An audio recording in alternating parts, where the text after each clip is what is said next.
everyone. Thank you so much for taking the time to hop on this webinar today. We know you're all extremely busy, therefore we really appreciate it. Today you're going to hear from the head varsity softball coach at Columbus North High School. Coach McDonald improved Columbus North softball team from a 1-25 record his first year to a school record single season of 25 wins in 2021.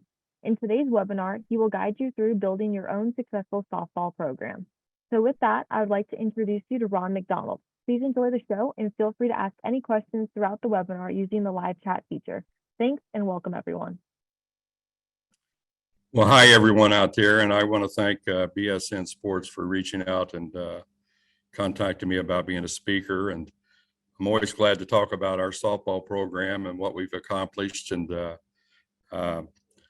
before I get too much farther here, I kind of like to send out a prayer for all those that is in the middle of the hurricane down there, or been affected by the hurricane and might be affected even as the days go on here. So prayers go out to them.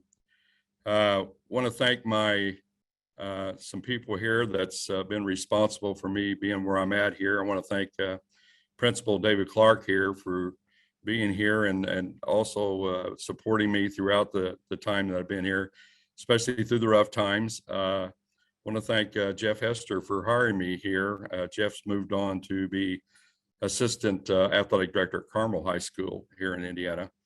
And I know there's days that it was tough for our first couple of years, and he was always telling me to hang in there and be patient. And I told you so. So want to thank him. I do want to thank Jason Perry for setting this up for me. He knows I'm technically challenged. I want to thank our assistant athletic director, Bev Addis, who's also helped me here. And a big shout out to my athletic director, who has been such great support for me here and does a great job of all the sports here at Columbus North. It's such a success story here of all of our sports, and he's responsible for that. And he also at the last minute here was in helping me get this set up. Again, like I say, it's hard for me to do the technical stuff because I'm pretty old school. I would not be where I'm at today, I don't think, without some of my assistant coaches, who a lot of times don't get the I guess the gratitude of and the spotlight. But every one of my assistant coaches have been unbelievably great, and that's why I'm where I'm at. I was at Brown County previously before I got here, and I brought over from the coaching staff from there when I did come to Columbus North. Mike Johnson, who's been with me 11 years. My son, Ron Jr., has been with me 11 years. Kelsey Allen, and her name used to be Richardson, is with me 10 years. She was also one of my first year players at Brown County. And I recognized early that she was going to be a great leader, and I think a great coach, which she's turned out to be.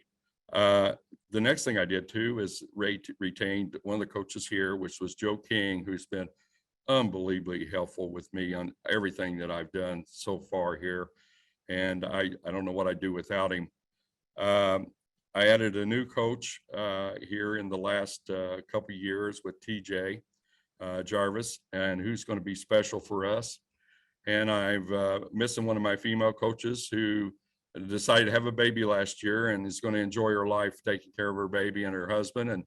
And I really respect him for doing that. And I hope that we think about her all the time. And one of the coaches that would have been with me probably 4 years this year was in a terrible accident last year. Matter of fact, happened before our championship game of the conference. And he had stepped out of his automobile and got struck by a pickup. And he was actually assistant police chief here in town, and he was doing stuff on for another company at that night. And we found out right before the game that happened. He's still fighting his way back. We're so happy he's alive and that he's getting healthier and healthier by the day with all the therapy and operations. But we think of him often. One other one that I wanted to mention here is Big Ed Lois. I think anybody that's been around softball around the state of Indiana or around this region just passed away 2 weeks ago, and Big Ed was responsible for a lot of the fast pitch going on in this area. Went to breakfast with him for 6 years in a row. We tried to get there every week. We didn't get all of it, but we sure sure miss him. And he was a big supporter of our program here. So getting on with everything, I came from Brown County, which is a small school. I walked into a great situation there. I thought it was a pretty good situation. And we had 2 years of record-breaking wins. But I could see down the road that the next 2-3 years after that was going to be pretty thin. Nobody had worked with those kids. So what we did is basically there, reach on down to the 5th, 6th, 7th grade and put together a group of kids that players that we could identify was really going to help us, we thought, for the future. And we had a pitcher who had just started lessons with my son. And again, I mentioned my son is a pitching coach and has a lot of #1 pitchers here in the state of Indiana in high schools. And that girl right now is pitching at Belmont College in Nashville, Tennessee. But reached out to them, and I put Kelsey in charge of them, coaching them and enhancing and getting that group better. Before I could enjoy the riches of what happened there, ended up going and stopping there and went over to Columbus North. I will tell you that group that when they did get up to high school, they beat our records for a 3-year record in wins. And they probably would have been even better, probably would have went for a state championship their senior year, but that was COVID year. So that group did great. So Brown County is a completely different animal than what I got here when I come to Columbus North. Our program here and our school system allows for students to actually choose where they want to go to high school.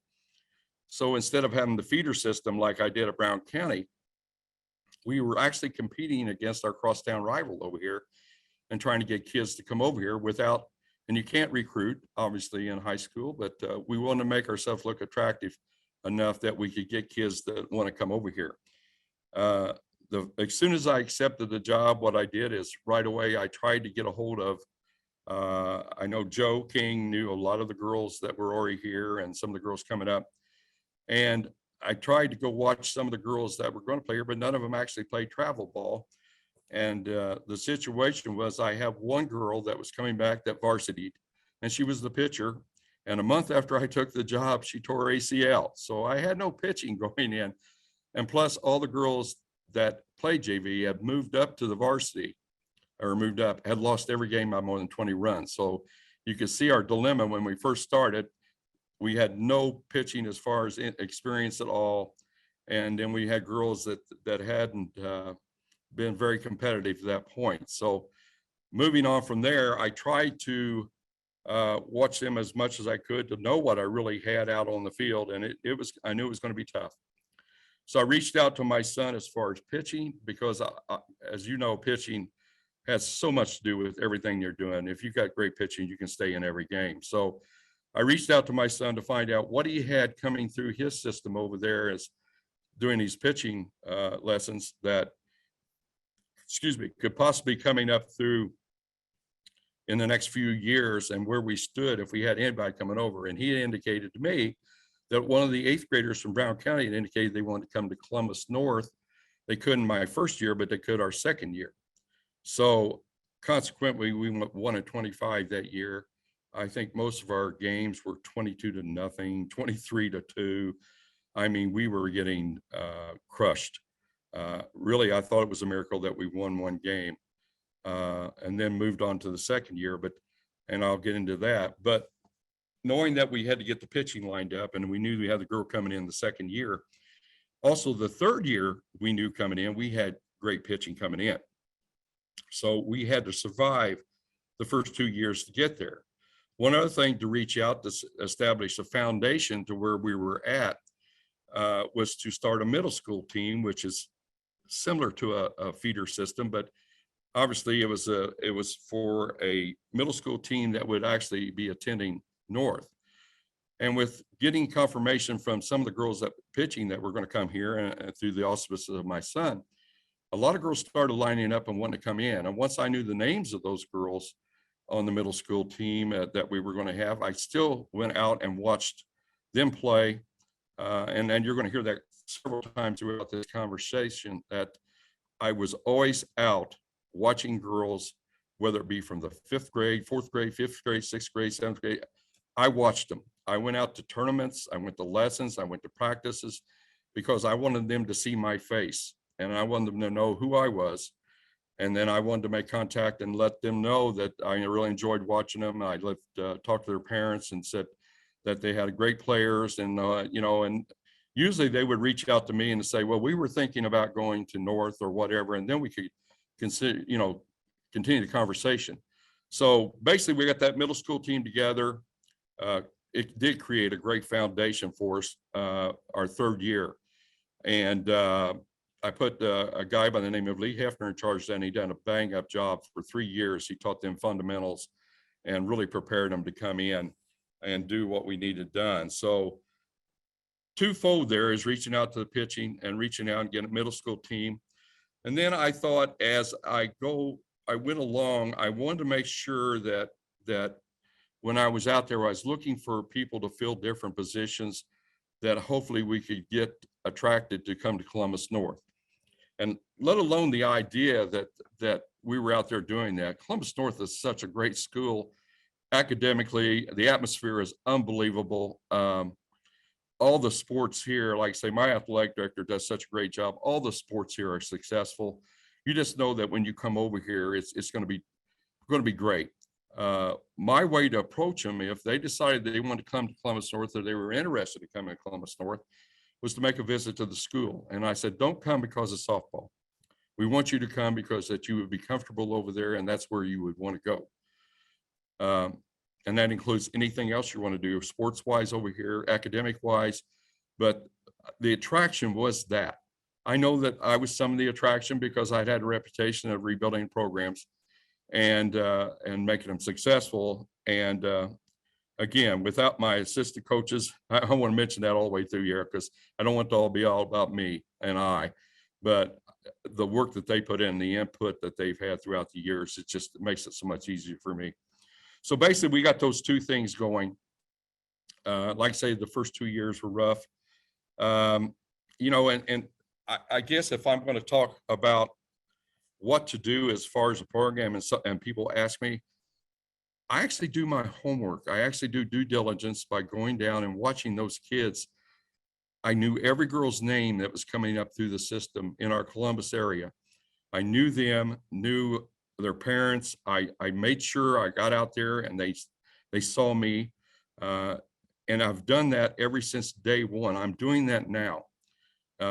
And we've gotten our program to the point that I could stop my middle school after 3 years, and we have went and actually ask our girls, because there's so much travel ball, and the first team I had never had any travel players at all, but now they're all travel players.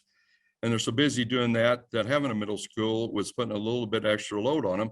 So we invite them to come to our practices, especially if in the off season, if they are, I guess, indecisive and they're underclassmen, we let the underclassmen come out and work out with us. And then during the season, the girls that are committed to come to Columbus North, they're in the 6th, 7th, 8th grade, we let come and work out with our varsity and our coaches, so they have a pretty good idea of what they're coming into, and they know exactly what our teachings are and how to do it. So that's basically what we've done. And a little bit of history about, we won 1-25 the first year. We went 6-16 the second year. Those games that we won toward the end, and when we had our girl from Brown County come in the second year, and who's now pitching at IU Southeast, she was injured a lot of that, but we did get her back. At the end of the year, we won probably the last 6 out of 8 games. You could tell that we were starting to turn the corner. Coming back the third year, I got good pitching, better pitching coming in to help my girl from Brown County, and also got some other girls in there that were position players that were really making a difference. We started off 1-5.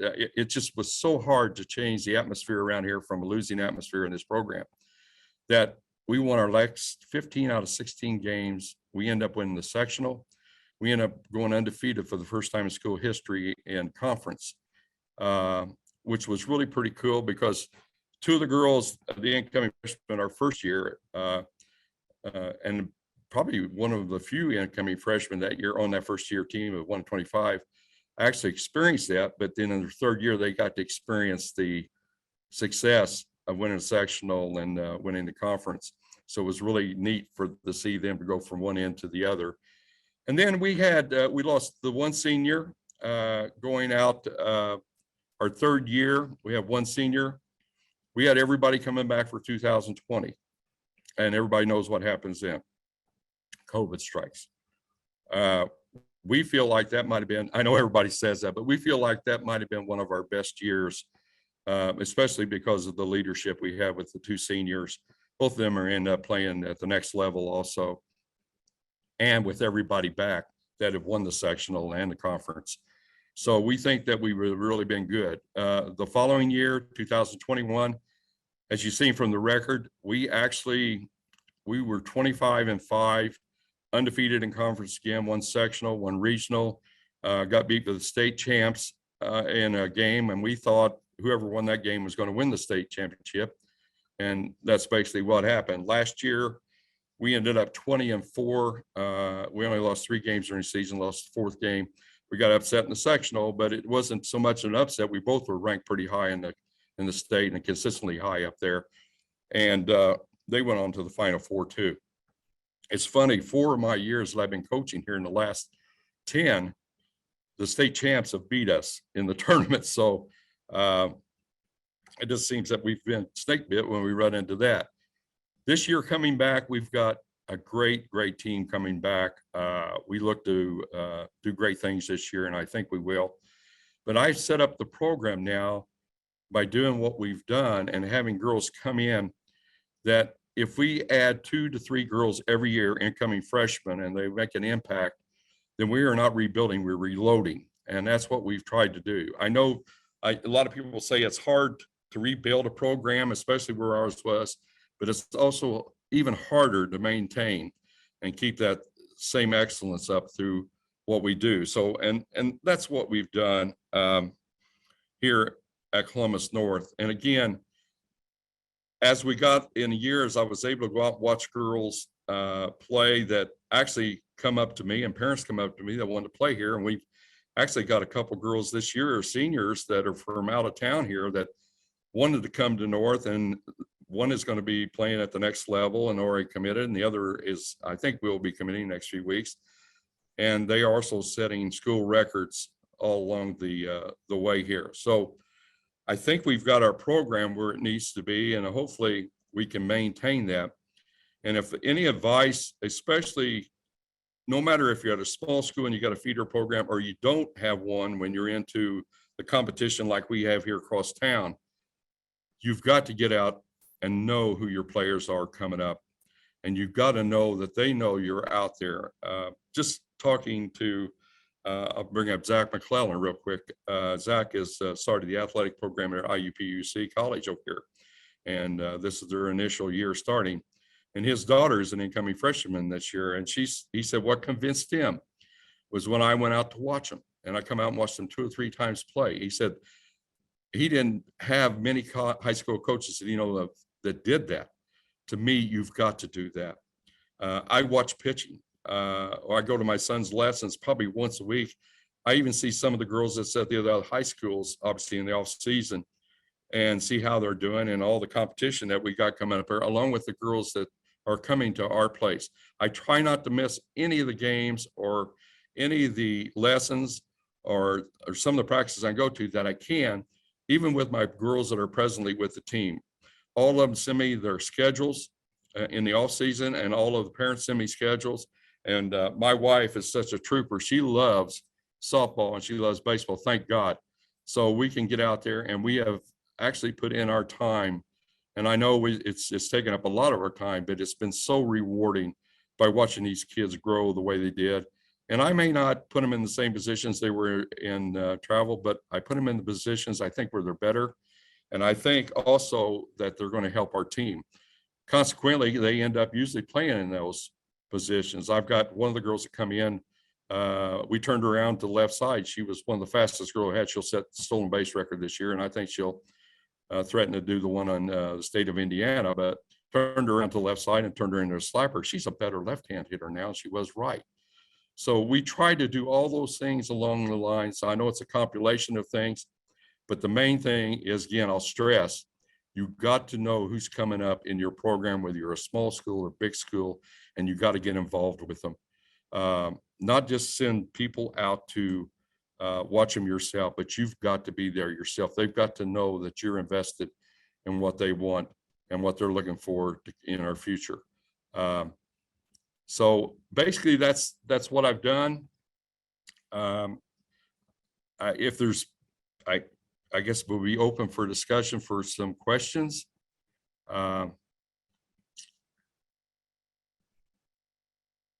Great. Thank you so much, Coach McDonald. If anyone has any questions, feel free to drop them in the chat and we will get them answered for you.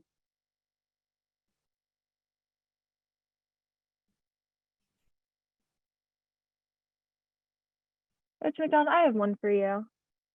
What was your favorite part about coaching this past few years?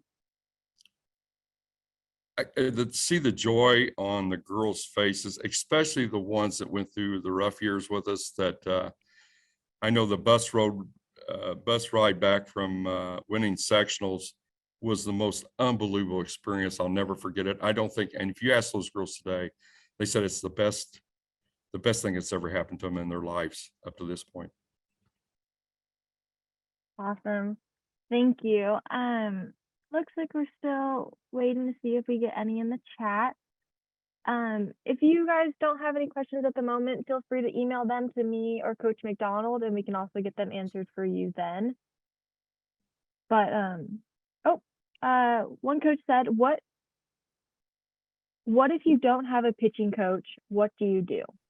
Well, I started out doing the pitch calling from the bench and being the pitching coach.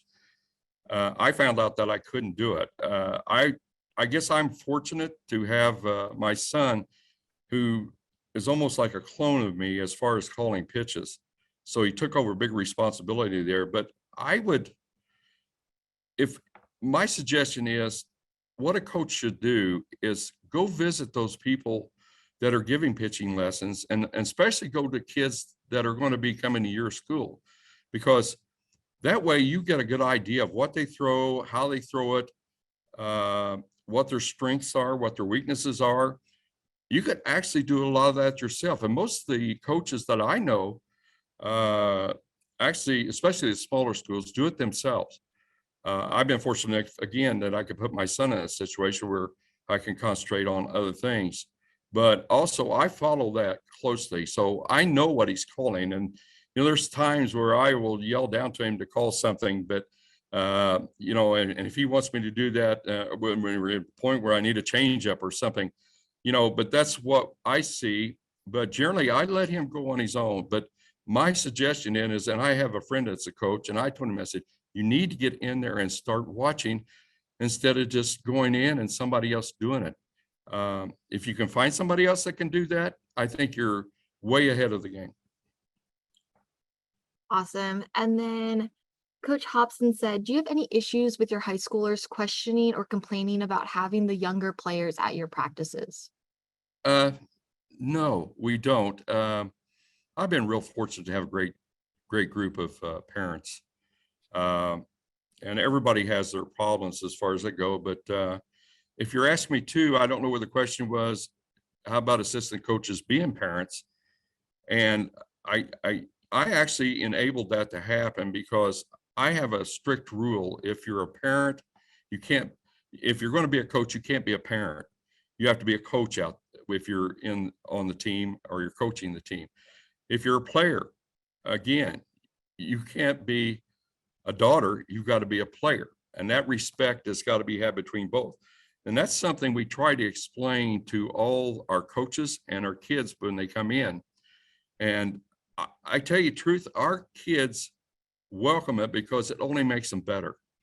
And our kids are feeling really confident. I've got probably 12, 14 kids I could go, any one of them could start. And I've got coaches who are great. Any one of my coaches could be head coaches, and I don't doubt that they've been offered head coaching jobs. So we've been able to make sure that we get that across, especially on our earlier meetings. But I think having success really takes care of that. If we were losing, I really think that it could be a problem, but I think that they see it makes them all better. And, they want to be the best they can. And again, you asked me a while ago, what are the joys that I have? One of the other joys I have is seeing my kids play at the next level. And if they don't make it there, that they become great citizens. Obviously, softball, life's life, so we try to teach life lessons along the way. I know a lot of coaches say that, but we actually try to walk the walk and talk the talk. Awesome. And then a coach asked, how would you describe your fundraising program / philosophy?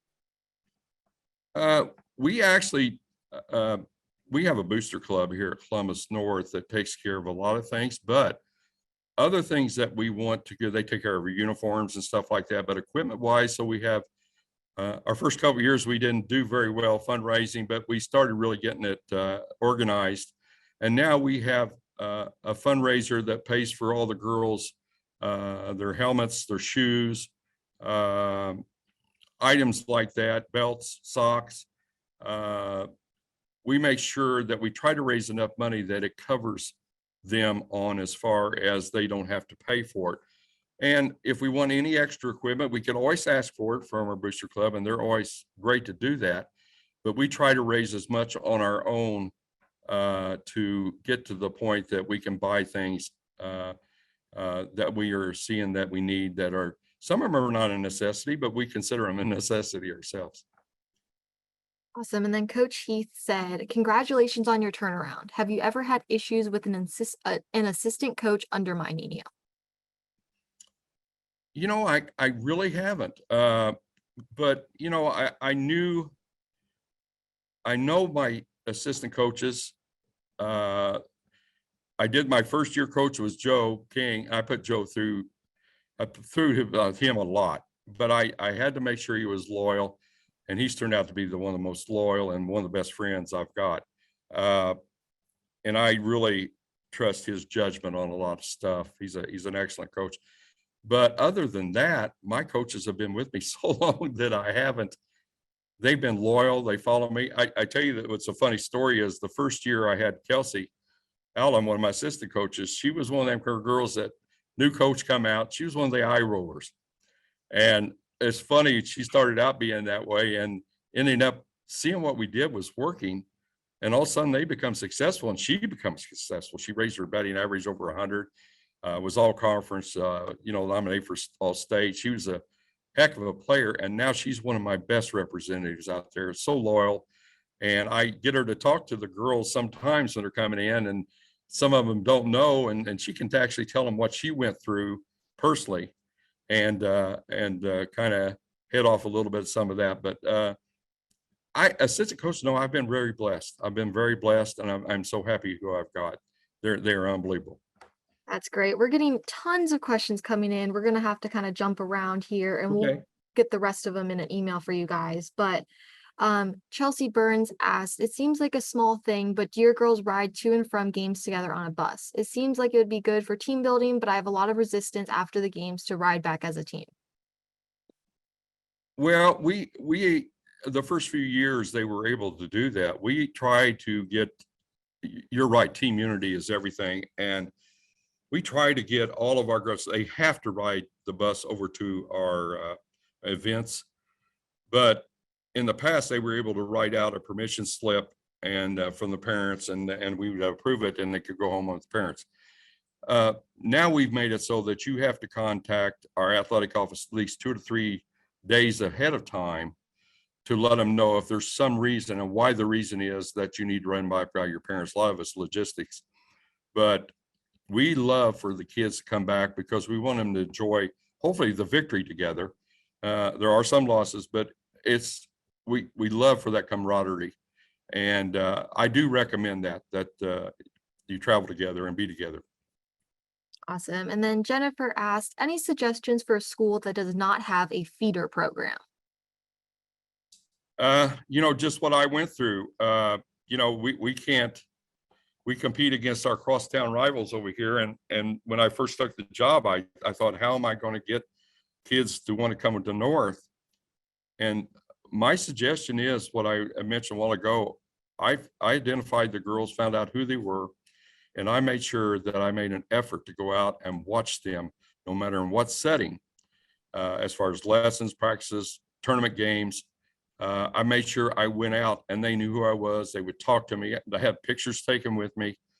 But that way I could identify the girls that I knew was going to help our program too, that were going to make a good fit.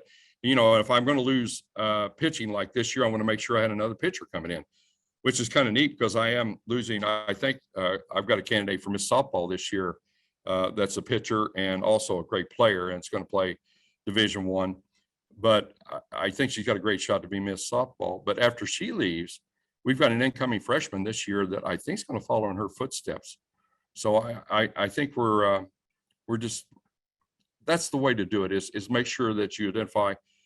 And again, you cannot be a coach like when I first started and sit there and wait for somebody to bring the group to you or watch them come up through. Even in a small program like Brown County over there where they did have a feeder system, you still got to be a coach and go down and be involved in all the grades down below it.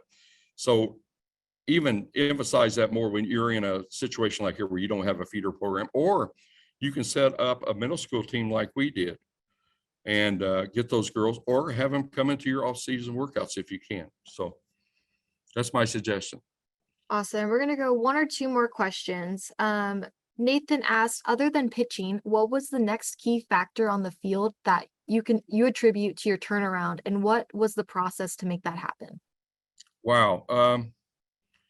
You know, I know we had to have pitching, obviously is the most important. The next thing I did is I looked for girls that had played quite a bit that had great talent. I always thought that was my greatest retribute, is being able to analyze talent and know where to put them when we got our hands on them. But you just gotta make sure that you reach out to those that, you know, I tried to fill needs in the infield and the outfield. I got speed, tried to get strong up the middle. Again, speed, like I just mentioned, you know, obviously I tried to find girls that I know we could have that much speed in the outfield. We could track down balls. I had one of the best center fielders I've ever had that just graduated, he's playing next level too, had moved in here. Unbelievable off the crack of the bat how she could react, but she could also run like a deer. I mean, we had girls that could really, and we will this year, we have all the kinds of speed in the outfield. We had a solid infield. I had a great third baseman who could field, Lexi Hefner, who could field all the balls going down to third, and alternating with her was another girl by the name of Kaylee Cowan. You know, also I had pitching depth. At one point I had 6 pitchers. We knew we were going to use 3 or 4 of them because then we had injury coming off COVID. But I had other coaches ask me, what are you going to do with all your pitching? I said, I'm going to use it. So let alone did we get those fielding positions filled in with people that we think were going to help us the most. But we also, I just looking at depth wise, we were thankful enough that we were able to get other girls coming into the school, even though we had positions that's pretty well, we had girls pretty well locked into where they were going to go, but all of a sudden we got other girls in that were competing for the jobs. And our depth in the last 3 years has been amazing. Perfect. Actually, we're going to go 2 more. Garrett asked, how many pitches per week are you having your pitchers throw during the season? Well, I don't go, as you know, a lot of people think that the underarm action of a pitcher is natural, that they can throw more. That may be true. I know baseball, we've got pitch counts in the state of Indiana, but I try not to go over so many pitches more than I do starts. You know, we try to count our pitches, and we don't want our girls, it's like major leagues. We don't want to go too far over 100 in a game. I mean, I hopefully never even get to that. So that's how we monitor our girls. And I don't usually like starting them back to back. Especially if I got the pitching depth, which I got this year. I want to mention to everybody, I had such great pitching last year that both of my pitchers that pitched most of the games had an earned run average under 1. So they were very high in the state. We had, I don't know how many record shutouts. I think that there was only 19 runs scored off us in a whole season. So there, I just thought I'd add that in. Awesome. And then these two questions are pretty similar, so I'm just going to read both of them to you. But Greg Okay. asked, what is your off-season schedule for working on skill development with the players, talking about frequency and groupings? And then Bobby also asked, how much time are you dedicating towards specific pitchers, catchers, workouts, and then also like live hitting? So just kind of some practice planning and season schedule. Yeah, we the first year I come to Columbus North, IHSAA had a rule that you could only work with one girl at one time, not any other coach working with another girl for 1 hour, which talk about really coming into what we come into. And then we were hand tied of being able to work with our kids in the off season. IHSA amended that rule and went to 2 days a week, 2 hours. And we started doing that after the season started. They have a date in August this year. It was the last week. And we go all the way till November, where we do 2 of the practices that we're allowed to. They call it skills practice because it's actually an open field. And that's where we have our other kids come in too. But we also do one night where we do conditioning. And I have a conditioning coach that does that with him. Now we'll do that all the way up to the season starts in March. But we will go all the way to November. November is a month that we can't do anything in, according to the state athletic board. And then we come back in the second week of December and start those 2 days a week, starting then all the way up to the time we have tryouts. Awesome. And then when you're in season, what does those practices kind of look like, breaking up between pitchers and catchers and then, fielding and hitting? Well, what's really neat is we always, I like to set aside time for our pitchers and catchers, no matter what we're doing. And we try to get them in there to do at least 20 minutes. I don't want them to really throw that much in season. And once we get into the real season where we're doing games quite a bit during the week, then we don't do as much there because they're getting into pitching time. But if there is, before we start in the season, as the season starts, we do allow that as we get closer to the season. I really work with pitchers and catchers, and with my son there, he observes them, and we do pitch counts there too, and go through everything and try to get them in pitching shape. I tell you, a lot of things I run into here is we can't do without travel softball, and I think it's a godsend. But most travel softball is under time limit, and they only probably go 4 innings at the most in most of their games, because usually the time limit's up. When we get the kids at our place, you get to the 4th inning and you go on from there. When I first started, it was almost like they were hitting a wall. So we've gotten so that we make sure we get our kids conditioning pitching and catching, that they can make sure they maintain a full game and they're not losing anything after they run into that wall. Actually, we excelled in the last parts of the game here in the last year.